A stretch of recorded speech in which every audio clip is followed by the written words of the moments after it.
Bem, o que acontece aqui? Condicionada, como o próprio nome diz, é uma condição. A probabilidade está associada a uma condição. Então, como é que a gente vai ler isso aqui?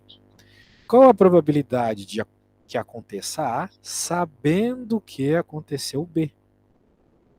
E qual a probabilidade que aconteça A, sabendo que aconteceu B? Daí você pode pensar assim, tá, mas não muda nada, né? Sabendo que não, muda. Por exemplo, digamos que você jogue 2 dados e você quer que a soma dê par. Ok. A soma dos dois valores dê um número par, né? Muito bem. Isso tem um valor, tem uma resposta. Agora, se dentro desse problema o enunciado ainda afirmar, sabendo que um dos valores que caiu no dado é o número 3, então as coisas já mudam. Porque você vai ter uma probabilidade sabendo que um dos dados caiu 3. Então você vai ter que pensar toda a sua estatística baseado nisso. Tá bom? Então essa é a ideia de probabilidade condicionada. Saber a probabilidade de algo tendo em vista que outra coisa aconteceu. Muito bem. Sabe um caso muito comum disso acontecer? É quando tu vai tirando bolas assim de uma caixa. Então, por exemplo, assim, digamos, ó, pensa aí, eu vou só falar uma vez para eu não precisar ficar escrevendo coisa, né? Mas digamos que você tire bolas de uma caixa. Nessa caixa tem 10 bolas, 5 vermelhas e 5 azuis, ok? Uhum. Qual a probabilidade de você tirar seguido 2 bolas vermelhas sem reposição? Ou seja, você tira, daí com uma bola a menos lá na caixa você vai tirar outra. Bem, eu acredito que o básico da... Eu vi isso com outro professor, isso eu lembro de ter. Ah, top. Então vamos pensar aqui. A probabilidade ela está sempre associada na parte de cima. A probabilidade de que tu quer que ocorra, né? Como tem 5 bolas vermelhas, a gente quer tirar uma bola vermelha, na verdade 2 seguidas, né? Essa é a minha proposta aqui. Tirar 2 bolas vermelhas seguidas. Você tem 5 bolas vermelhas de 10 dentro da caixa. Ok? Então a probabilidade de tirar uma bola vermelha, sendo que tem 5 vermelhas e 5 azuis, e É tem 10 na caixa, 20%? então metade, concorda comigo? Ah, 5 sobre 10 é metade, é 1,5. 50%. Muito bem. Agora, se você quiser tirar mais uma bola, você tem que multiplicar isso aqui agora pela probabilidade de você tirar outra bola. Perceba que nesse caso a gente pode multiplicar porque são probabilidades independentes. O fato de você ter tirado qualquer bola que seja no primeiro evento não vai influenciar em nada, né, o seu comportamento para tirar o próximo, ok? Então, quando as coisas não se influenciam, você pode multiplicar as probabilidades. Eu já vou te dar um exemplo que você nunca mais vai esquecer, mas vamos terminar isso aqui primeiro. Então, agora eu acredito que você concorda comigo que a gente tem 4 bolas vermelhas na caixa, né? uhum. Só que tem 9 bolas ao total na caixa. Então, por isso que a probabilidade de tirar uma vermelha e outra vermelha em seguida. Daí você multiplica e descobre que a probabilidade vai ser 20 sobre 90. 2 nonos. Beleza? Essa é a Tá, probabilidade. Tirar 2 vermelhas. Tudo bem? tá. Então tá bom. Ô, louco. Bugou tudo aqui. Meu Deus, bugou. Bem, eu vou te dar um exemplo maravilhoso, que isso aí eu nunca vi um homem não decorar depois de falar essa. Imagina que você tem uma namoradinha e você tá preocupado lá se, né, vai ter bebezinho. Você começa a contar as probabilidades disso acontecer, né? É sempre probabilidade. Por exemplo, quando você compra uma pílula, lá, o anticoncepcional, tá dizendo lá que a confiança, né, é de 98%, tá ligado? Uhum. Então significa que se é 98%, vai falhar 2 vezes de 100. Sim. Muito bem. Agora, o fato de ela tomar a pílula e vocês usarem preservativo não está associado uma coisa com a outra, certo? Tomar pílula é uma coisa, usar preservativo já é outra completamente diferente, né? Uhum. Como são duas coisas independentes, de novo você pode multiplicar. Que nem no caso das bolas aqui que você estava tirando. No caso aqui, qual que é a probabilidade? Lá no preservativo vai estar que é 99%. Então significa que falha uma vez em 100. Tá. E assim vai, daí tu pode pensar, o coito interrompido, ouvi falar que é 1/5 de chance de dar probleminha. Dias férteis da moça no mês é 3 dias de 30. Ouvi falar isso aí, também não tô ligado. Pronto, então, você vai multiplicando probabilidades. E aí você descobre que a probabilidade aqui de engravidar é um pouco baixa, né? Olha só, 100 vezes 100 vezes 5 vezes 30. Quanto será que isso dá? 100 vezes 100 vezes 5 vezes 30 dá 1.500.000. Em cima ali a gente vai ter 6. Ou seja, a chance de, tomando cuidados básicos aqui, não ter gravidez, a chance de ter na realidade, né, é 6 em 1.500.000. Ok? Aham. É uma chance bem pequena, né? Eu acho que é mais fácil ganhar na loteria. Sim. Pois é. Por sinal, a loteria se conta da mesma forma, né? Eu não sei quantas bolas são a Mega Sena, eu acho que são 60, algo assim, né? Então você também vai multiplicando probabilidades. Você, ali, para tirar a primeira bola, o seu número é 1 sobre 60. Aí o segundo também é 1, só que agora é 59, porque tirou uma bola, certo? Uhum. Sobre 58. E assim vai, cara. É por isso que é bem difícil. Muito bem. Entendi. Show. Então, tenho certeza que você nunca mais vai esquecer a importância da multiplicação na probabilidade. A Uhum. probabilidade que a gente consegue fazer isso. Quando elas são independentes. Só que existem casos que elas não são independentes. Como provavelmente esse aqui. Então, a gente vai ter que saber essa fórmula. Se você prestou atenção, uma coisa parecida com ela estava lá no começo da prova. Eu vou resumir para você. Toda vez que aparecer uma condição como essa, você vai ter que fazer o seguinte, a probabilidade da interseção de A com B, independente do que sejam os eventos A e B, tá bom? Tá. Dividido pela probabilidade de que ocorra B. Então, o que é A e o que é B, né? O A está aqui, polígono escolhido, tem assinalado o nível 4 na capacidade de comunicação. Tá. O A é 4 e o B é 3. Exato. E aí tem uma coisa muito importante também, que também vai estar lá. Caso os eventos sejam independentes, você poderia multiplicar. Você poderia dizer que a interseção aqui é PA vezes PB. Mas como provavelmente não é, depois a gente avalia se é ou não, né? Bem, Uhum. a probabilidade de A é qual? 4 4 em quantos? em 3. Tá errado. Senão seria uma probabilidade maior que 100%. Não dá para ser 4/3 a probabilidade. Isso aqui daria mais que 100%. Isso aqui vai dar 1,333. Isso aqui seria 130%. Ah, tá. Bem, vamos ver quantas. Tem assinado nível exatamente 4 na capacidade de comunicação. Exatamente 4 tem 1, 2, 2. Então a probabilidade de 4 é 2 de 4. Né? Que do nosso espaço ali, a gente pode até escrever, né? Porque a gente ainda está num probleminha tranquilo. É a Alice e o Bruno. Uhum.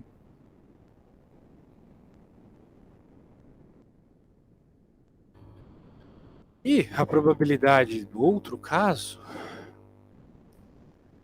pelo menos nível 3 na capacidade de negociação, né? Pelo menos 3, 3 ou mais, então.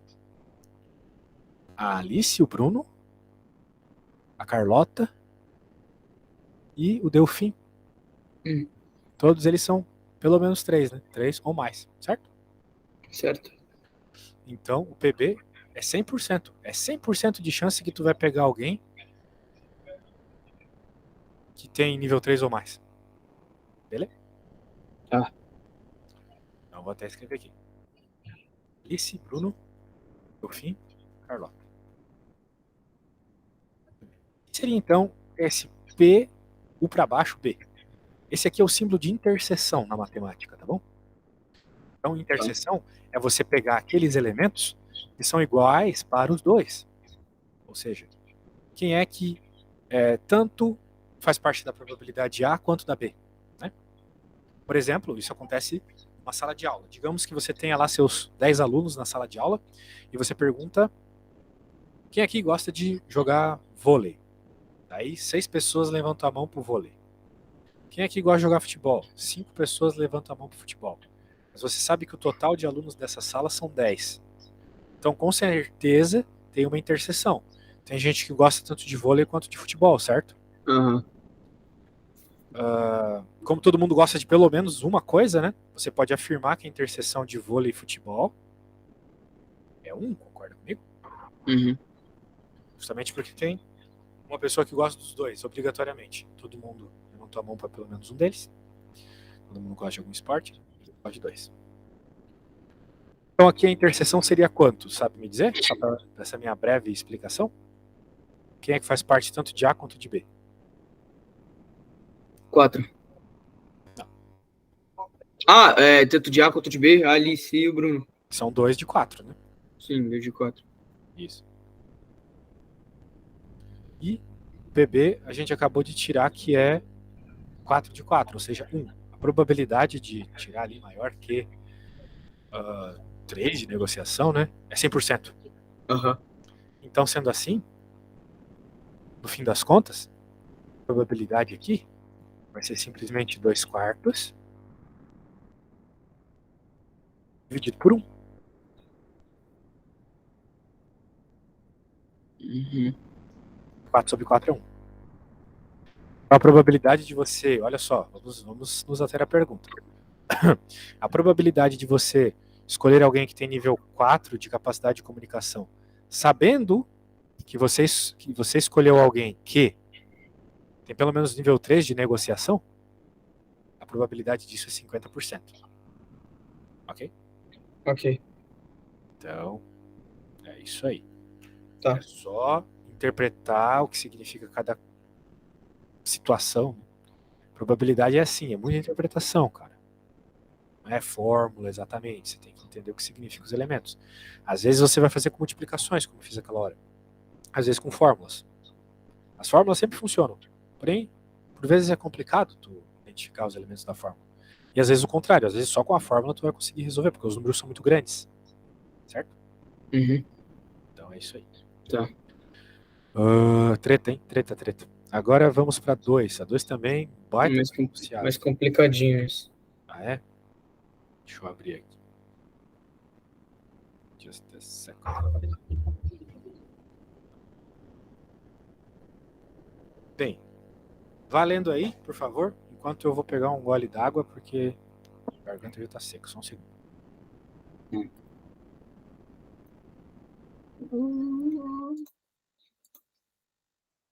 Isso mesmo.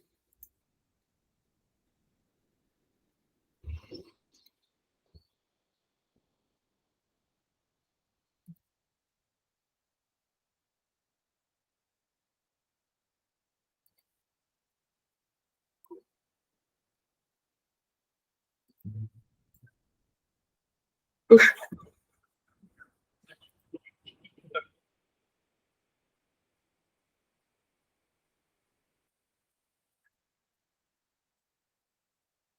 Ah, apareceu. Não, não.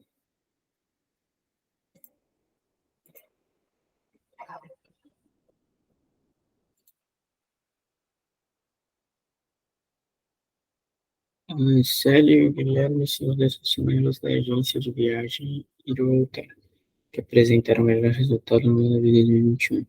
Pelo seu desempenho, tiveram 3 viagens. Tá.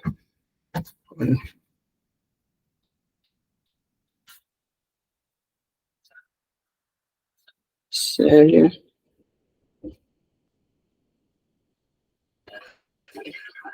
Guilherme. São duas senhoras da agência que apresentaram seus melhores resultados de 2021. Deram 3 viagens. XYZ. X, Y, Voltei. X. E aí? Deu uma lida no enunciado? Eu tô lendo. O que se trata isso aí? Depois, se tu ler, me explica, tá? Ah.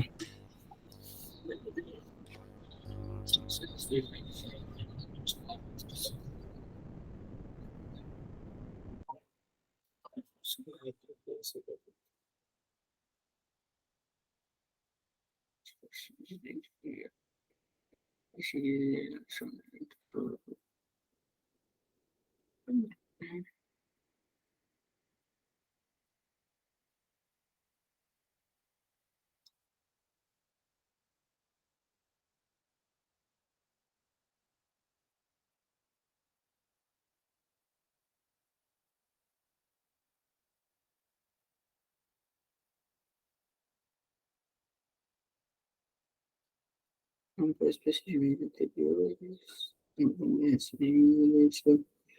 Não percebeu esse curso. Na tabela 1 estão precisos. Parcialmente eles registrados em euros. Entre multiplicações secretas aqui. Da série. Que é isso? Tá. Show. Explica aí do que se trata essa parada. A série e o Guilherme, bom, foram muito bom no trabalho e ganharam 3 viagens, X, Y e Z. E para decidir com qual cada um vai ficar, eles colocaram um valor monetário em envelopes fechados e foram, como é que se fala? No idea.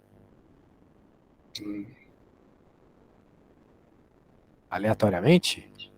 Não, calma aí. Não, em seguida os envelopes são abertos, os valores das licitações são registrados na tabela. Determine esse valor global, atribui as viagens de cada funcionário e o valor que cada considera justo receber. Tá? Assume-se que o valor de cada funcionário considera justo receber é igual a metade do valor global que ele atribuiu ao conjunto de 3 viagens. Eles colocaram, acho que, um envelope para cada viagem.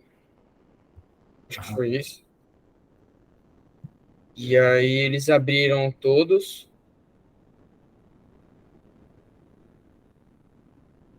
E vão. Cada viagem destinada ao funcionário que mais a valoriza. Mano, é muito confuso. É mesmo, né? Bem, vamos lá. Eu também vou dar uma lida aqui contigo. Agora que tu leu, acho que tu vai me ajudar melhor a interpretar a parada. Vamos aos poucos. Célia e Guilherme são os dois funcionários da agência que apresentaram melhores resultados pelo seu desempenho. Ganharam 3 viagens. Para a distribuição das 3 viagens, Célia e Guilherme acordaram utilizar o seguinte método. Cada funcionário, a Célia e o Guilherme, atribui secretamente um valor monetário a cada uma dessas 3 viagens e coloca o registro dessas licitações dentro de um envelope fechado. Em seguida, os envelopes são abertos e os valores das licitações são registrados numa tabela. Bem, tem uma tabela aqui com os valores que cada um colocou para cada viagem, né? Beleza. Determina-se o valor global atribuído às viagens por cada funcionário e o valor que cada um considera justo receber. Determina-se o valor global atribuído às viagens por cada funcionário e o valor que cada um considera justo receber. Por cada viagem. Assume-se que o valor que cada funcionário considera justo receber é igual a metade do valor global que ele atribuiu ao conjunto das 3 viagens. O valor que cada funcionário considera justo receber é igual a metade do valor global que ele atribuiu ao conjunto das 3 viagens. O que ele acha justo receber é metade do total que ele atribuiu a cada viagem. Porque não faz nenhum sentido. Tipo, digamos que ele tenha atribuído para as 3 viagens juntas um custo de 1.000 euros. Então, na realidade, o que ele acha justo receber é 500 euros. Foi o que eu entendi. Eu não entendo o que ele quer dizer por achar justo receber também, né? Tá estranho mesmo, mas vamos aos poucos. Cada viagem é destinada ao funcionário que mais a valoriza, considerando-se que o funcionário recebe o equivalente ao valor monetário que atribuiu à respectiva viagem.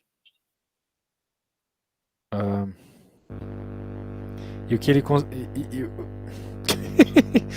considerando-se que o funcionário recebe o equivalente ao conjunto monetário que atribuiu à respectiva viagem. Então ele vai receber o que ele atribuiu à viagem.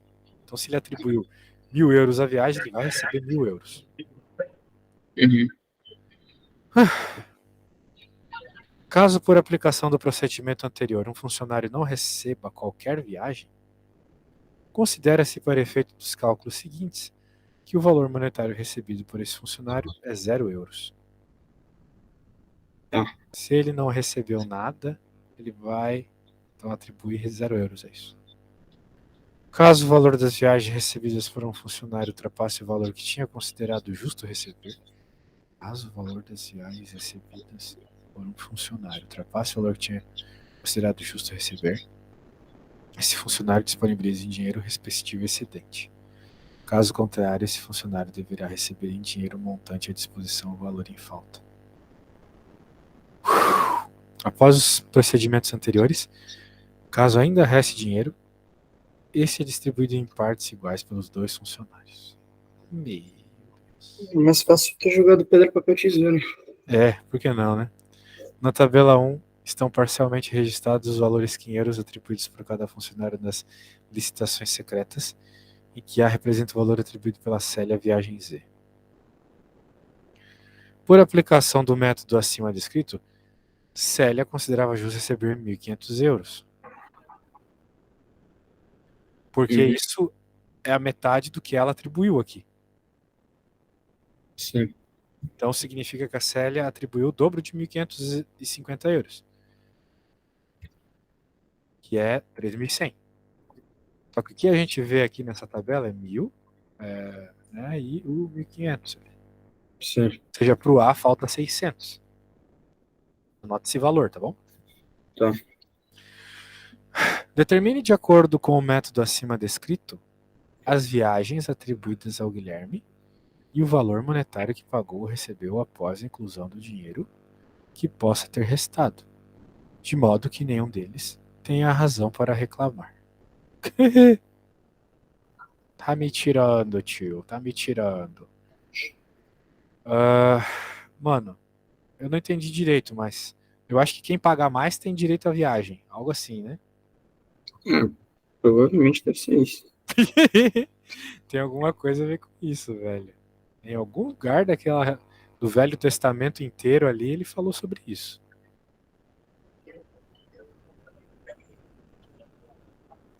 Ó, cada viagem é destinada ao funcionário que mais a valoriza. Certo?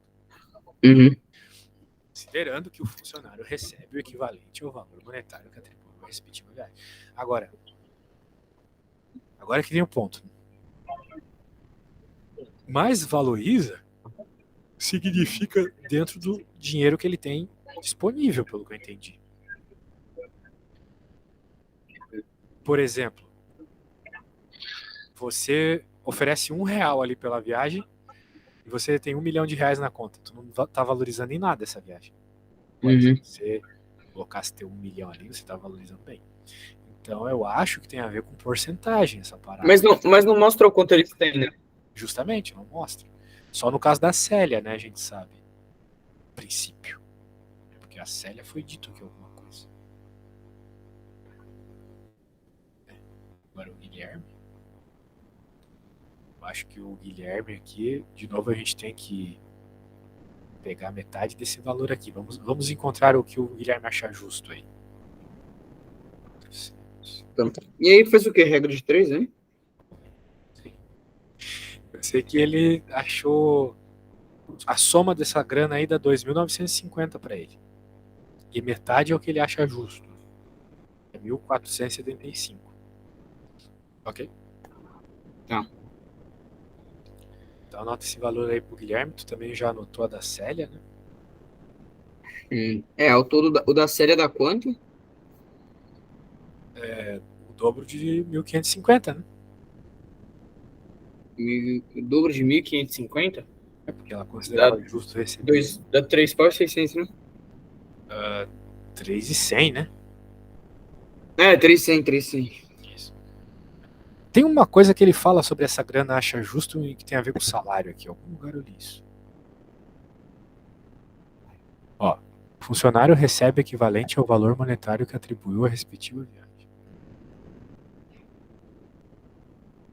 Agora, esse recebe o equivalente significa o quê? Recebe de salário? Não tô entendendo o que ele quer dizer com recebe o equivalente ao valor monetário que atribuiu à viagem. Ah, tá. Ele vai receber essa grana, vamos dizer assim. Tá bom. E o do Guilherme é o dobro de quanto? É o dobro de 1.950? O do Guilherme? Não, o que exatamente do Guilherme? O da série 3100. É a grana toda aqui dela, né? Sim. E o do Guilherme vai ser somar essas paradas. Ah, tá. Ah, dá 2.905. E metade é o que ele acha justo receber, né? Uhum. Ah, então o A é pra. O A é 600. Isso, como nós já havíamos concluído.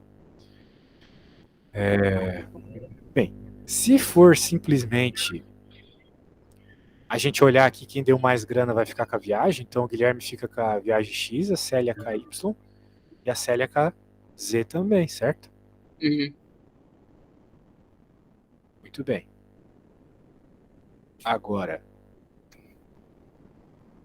se a gente está interessado só no Guilherme aqui, então vamos dizer assim, da Y e da Z ele vai ganhar algum dinheiro. Agora, quanto dinheiro, né? Tem uma parte do texto que fala isso.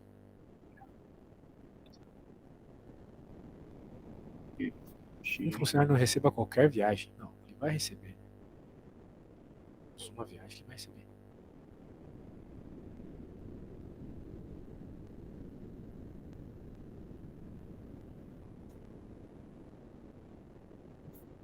Nossa, velho. Ah, É difícil isso. é difícil interpretar o que eles querem falar aqui, né?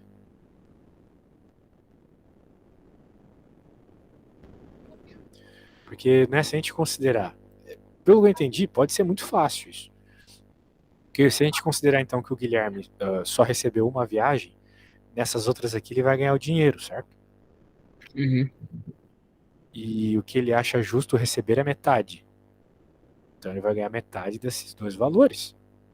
Só que o enunciado tá tão doido que eu não tenho como garantir que é isso, porque falta confiança. Mas parece que é só isso mesmo.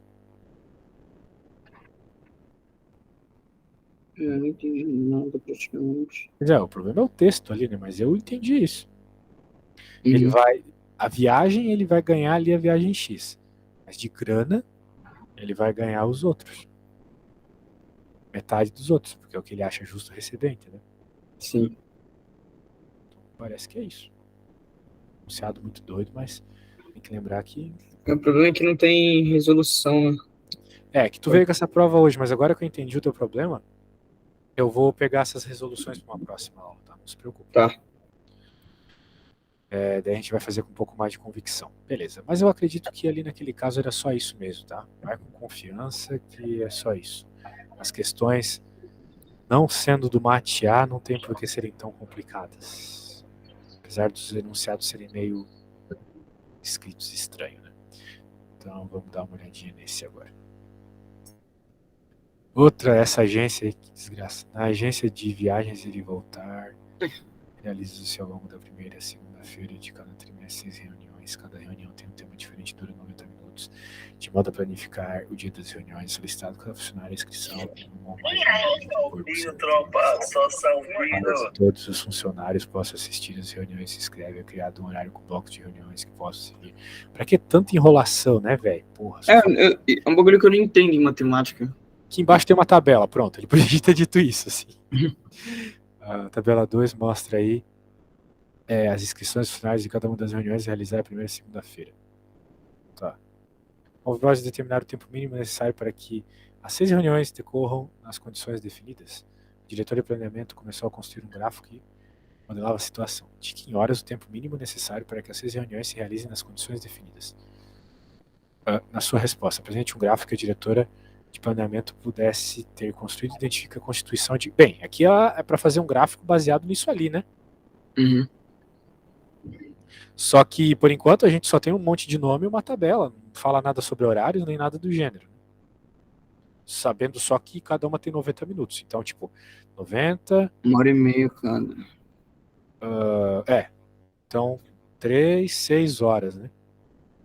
Cada Uhum. dia aqui de reunião, né? Cada primeira segunda-feira de reunião, né? 6 Uhum. horas aí. Uh, então, eu acho que Tô entendendo que tipo de gráfico ela quer que faça. É um gráfico para cada pessoa.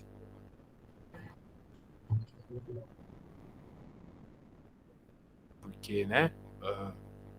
Como assim? Tipo, faça um gráfico.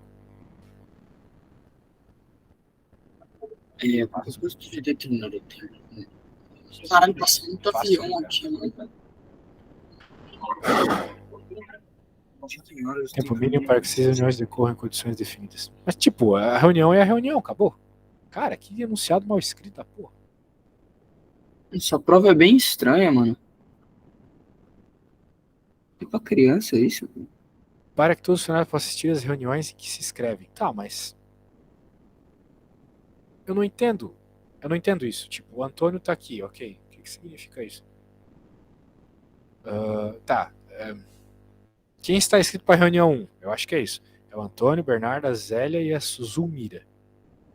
Uhum. E aí?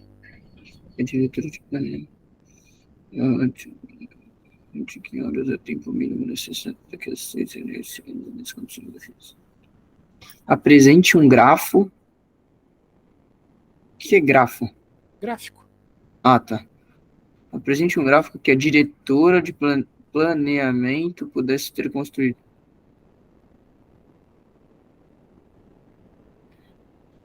Apresente.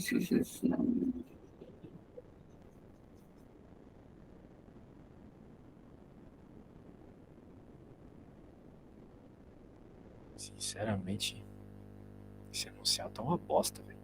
O que significa isso aqui? Todo mundo vai participar junto, beleza. 90 minutos que esses aqui vão ter que ficar na sala junto. E aí? Tipo, como eu vou fazer um gráfico disso, entendeu? Nossa. Isso é pra quem? Pra primeiro ano do ensino médio? Segundo. Mas não é difícil. O problema é que tá mal explicado, tá ligado? Ah, sim. A questão é saber interpretar isso. Tipo, do jeito que ele explicou as coisas aqui, vou interpretar como. Bem, dane-se.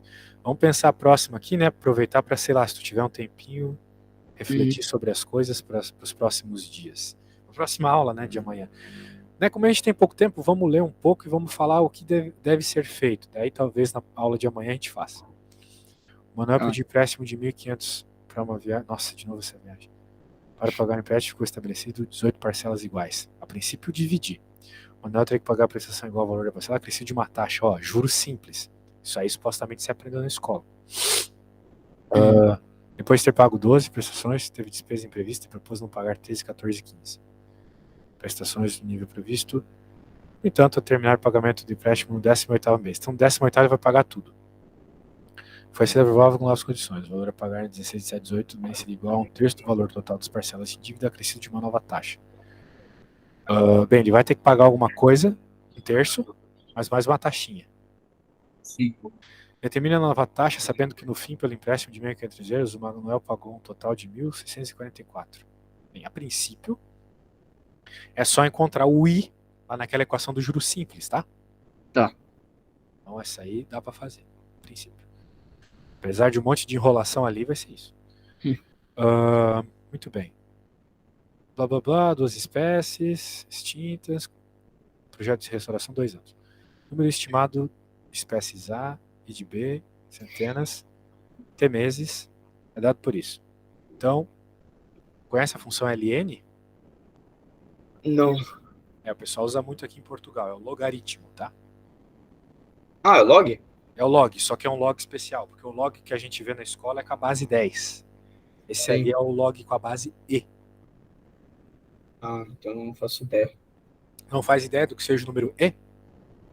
Ah, não. O número. A letra E, né? A letra E você conhece, mas o E é um número importante. É tipo pi. Sim, o E. Então Não é o E, é aquele que é diferente, né? O traço do meio passa ele. Não, tá confundindo com coisas de probabilidade. É outra coisa, tá? O E é o Então número, não sei, então não sei. assim, aproximadamente é o número 2,7, tá bom? Depois tu vai ver na tua calculadora um Ezinho, você vai estar ligado no que eu tô falando. Anyway. Então tem que jogar número ali, velho. O LN tem na calculadora, se tu jogar número, tu chega na resposta, beleza? Show. Já vi. Nós Tem vamos. E tem o E minúsculo e o dois E's maiúsculo. É o minúsculo. Tá. Bem, aqui ele vai pedir para fazer contas, então, jogar na calculadora, beleza. Ao fim de 12 meses, de novo, T12, basicamente. Isso aqui a gente faz, não se preocupe, mas eu acho que você consegue fazer. Você jogar os números na equação e usar a calculadora bem. Aqui, ó. Tem que usar a calculadora aqui, ó. Eu preciso comprar. Você indica alguma boa que, tipo, eu vou precisar aprender a usar também? Eu pego uma boa e te digo amanhã, tá bom? De cabeça eu não lembro o nome. Mas eu Tá, sei. eu vi uma Cássio que a escola que eu tava estudando ela indica que é a mais fácil de usar. No Brasil tava R$ 1.000, tá ligado? É caro mesmo essas É calculadoras. cara. E aqui eu acho que é 200 euros, não sei. E eu preciso comprar. Só que eu preciso aprender a usar para chegar lá e, né, saber usar. É. Aprender a usar Tem uns ela. vídeos aí bons que explicam isso. Mas o pessoal que faz a prova parecida com a tua, que é a MATB, tem bastante problema com esses gráficos aí, porque às vezes eles são complicados Uhum. na calculadora. Então, cuidado. A matear não envolve tanta coisa com a calculadora, é mais coisa de fazer na mão mesmo. Aqui tem uma outra análise. O que ele vai pedir aqui? Porra, já veio a pergunta. Termina o número de viagens vendidas no mês. Bem, ele deu aqui os gráficos e deu algumas relações. Então, coisas que você não sabe o que é na matemática, a gente chama de x. Esses x's vão aparecer nos dois lados da equação que tu vai criar aqui, para poder simplificar, daí tu vai chegar nos valores específicos. Vai ter que criar a equação ali na 6, tá bom? Tá. Na 7 tu tem o scatter plot, e ele quer que tu diga, baseado numa linha de tendência, pode pôr uma linha aqui no meio, qual dessas equações aqui vai Isso indicar eu não sei aquela... fazer. Na prática, tu vai ter que desenhar uma reta aqui e fazer a equação da reta que nem a gente fez ontem. Lembra? A gente não fez um monte de equação de reta ontem? Lembro. É aquela parada, você desenha uma reta aí e pronto. Faz a equação. Que eu não sei interpretar gráfico muito bem. Não precisa se preocupar, é como eu falei, você só... Bem, é que a gente não falou em especial de retas, né? Mas na prática tu vai fazer a reta, tirar 2 pontos, e com esses 2 pontos você vai fazer as mesmas contas que a gente fez ontem de subtrair equações e encontrar o A e o B, lembra? Lembro. É isso, velho. Bem, que bom que a gente conseguiu fazer uma até o fim, né? E te dei algumas ideias aqui para as próximas. Provinha longa, não é fácil não, né? Principalmente porque é uma matemática diferente do que a gente vê no Brasil. Mas vai dar tudo certo, velho. É só tu se adaptar, beleza? Precisa ver esse bagulho do asterisco.